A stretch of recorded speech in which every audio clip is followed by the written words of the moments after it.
What's going on? What's going on? It's your boy Dray, and here we are. We are close to the 2016-2017 NBA season. What yours truly will be doing, I will be breaking down the Eastern Conference and the Western Conference, and I'm also going to give my predictions as far as playoff teams and how do I think is going to play out. With that being said, being that the Cavs won the championship, I'm going to start with the Eastern Conference. First of all, congratulations to King James and the Cavs from winning the championship last year. You don't know how happy I was. All the hype with Steph Curry and the bandwagon that was on him and all of this, that, the third, it needed to stop. You had all these people saying that he was the best player in the league, the best player in the world, and LeBron James put all that to rest in the NBA Finals. Steph Curry is doing what he's doing. Let's give credit where it's due. I like the boy. But I got sick and tired of these little fans. Steph this, Steph that. Oh, he's the man. He's this, he's that. LeBron had to let us know. He spoke for the grown folks and let them know this is my house. This is still my league. And he proved that in the finals. Where did you ever see a player lead each player in the NBA Finals in all stats and points, rebounds, assists, blocks, and steals? He led the NBA Finals in all 5 categories from every player that played in the finals. Who's done that? You got to give credit where it's due. So again, being that the East won the championship, I will break down the Eastern Conference first. With that being said, yes, the Cavs, nothing changed. They just re-signed JR, which was a good thing. I mean, if LeBron is telling y'all that y'all need to re-sign this guy, then y'all need to get that done because y'all only relevant because LeBron is back in Cleveland. I'm sure y'all don't want him leaving again. So do what the king tells you to do, okay? Indiana picked up some key players. Jeff Teague, Al Jefferson. That's a good look because Al Jefferson is a vet, so he'll be somewhat of a mentor towards C.J. Turner. That'll be a Miles Turner. That'll be a good look for them. Larry Bird got some tricks up his sleeve. Trust me when I tell you, they may be somewhat of a threat to the Cleveland Cavaliers. What other teams we could talk about? The Toronto Raptors. I don't see anything extravagant with them. I mean, luckily for them, they're in the East, so they'll be a playoff bound team. I mean, the only person they added was Jared Sellinger from Boston. Speaking of Boston, the Celtics picked up some players. Al Horford, so he'll bring that leadership to the Boston Celtics, along with Isaiah Thomas, Marcus Smart. Brad Stevens and Danny Ainge is doing a phenomenal job in Boston as far as rebuilding and trying to now take that next step as far as getting out of the first round in the playoffs. So they're working on that right now.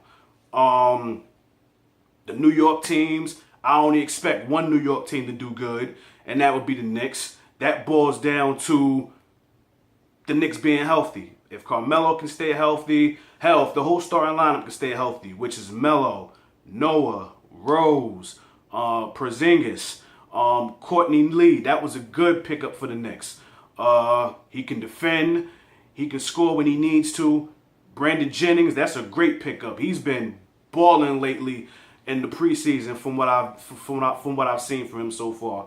The Atlanta Hawks, Dwight Howard. I think this may be a rebuilding year for Dwight Howard. You know, sometimes when you go to a new team, sometimes you go to a new venue, sometimes that's a good look for you. So I actually think that's what's going to happen with him. The Hawks got a new point guard. Schroeder is going to take over for them now. Now that Jeff Teague is in Indiana, they still got Paul Millsap. So I think that the Hawks will still be formidable. They'll still be a playoff bound team. The Bulls, Dwayne Wade, he went back home.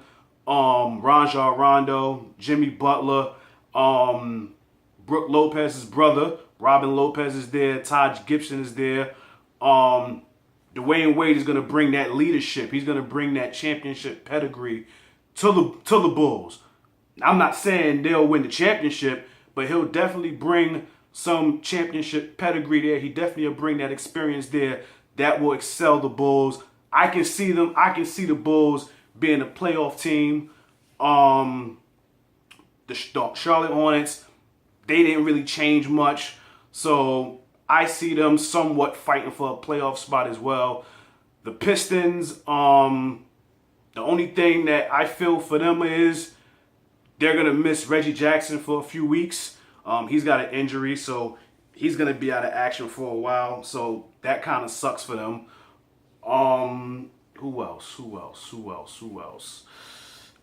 The Milwaukee Bucks. They didn't really lose nobody. They didn't really gain nobody. I mean, Jabari Parker is coming back from his ACL injury, so that's a good look. I wish him well. He's from my favorite college team, Duke, so I hopefully all goes well with him. The Washington Wizards, I don't know what's gonna happen with them because supposedly John Wall and Bradley Beal was having problems. So if them two can't get along, if your two best players can't coexist on the floor, I don't really see much going on with y'all. I don't really see much going on with the Washington Wizards. The Orlando Magic, they'll somewhat improve. You know, they got Serge Ibaka over there now, so they got another rim protector. But for the most part, I don't really see much with Orlando happening. I mean, Ibaka, he wanted a big contract, and OKC wasn't giving it to him, so they wound up trading him. So I don't really see much happening in Orlando. It's just a fresh start for him. It sucks that he went from being a championship contender to now just being on a team that won't make the playoffs. So it kind of sucks, but hey, it is what it is. Let's see what other teams that I didn't touch big. Oh, the Miami Heat. I used to be a Heat fan. After what they did with Dwayne Wade, I can't condone that. You know, Dwayne Wade was supposed to retire as a Heat. It is just that simple. He was supposed to be just like Kobe. He was supposed to be just like Tim Duncan, retire with the team that drafted them. Okay? Plain and simple. The way he got treated this last season, and now what they're doing with Chris Bosh, is flat out wrong. I know it's a business, but players of those calibers, you take care of them. It is that simple. And I think it sucks the way Miami, well, how Pat Riley in the front office has treated these players. And I actually think it's going to come back and bite them on their ass this season. Let's see how many seats are filled in the American Airlines Arena in Miami, because I doubt that's going to be the case. You let LeBron leave, which I really didn't have a problem with because, again, he went home. Dwayne Wade left because they didn't want to pay him, but yet you wanted to pay Hassan Whiteside, which I understand. You wanted to, you know, make sure that you lock him in. I understand that. He's a phenomenal player. You know, he can play the paint, he can play defense, he can grab rebounds, but he just has to mature. He still has a young man's mentality. But I think with Alonzo Mourning, they're, you know, nurturing him as far as schooling him to the game. He should be able to mature. They got Dion Waiters there now. They still got Dragic, Justice Winslow, another Duke player. I've always liked him, so he'll be good there. I really don't see the Heat making the playoffs this season. I think they're going to take a step back because there's no leadership there as far as veterans go. There's no veteran leadership on that team. So with that being said, I don't really see them doing much this year.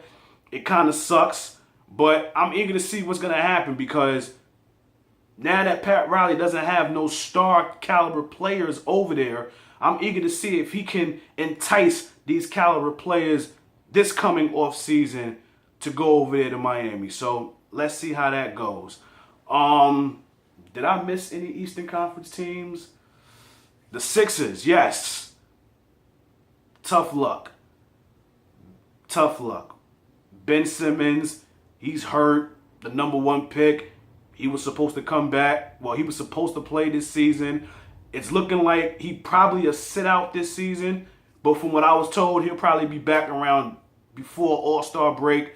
I was eager to see how this was going to play out with him. I was eager to see how he would be able to mesh with Joel Embiid, who's doing phenomenal, by the way. I've been watching him in the preseason. I'm very impressed. They're keeping his minutes to a minimum just to play it safe because it's preseason. He's getting a jump shot now. Of course he can rebound. Of course he can defend. We know that already. It's just, can he stay healthy?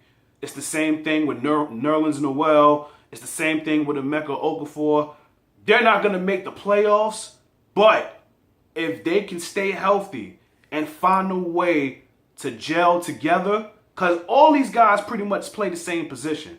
So if they can all stay healthy and the Sixers can get something out of it, I really don't think they're going to keep all three of them. Someone will wind up getting traded because they all three pretty much play the same position. You either play the 4 or the 5.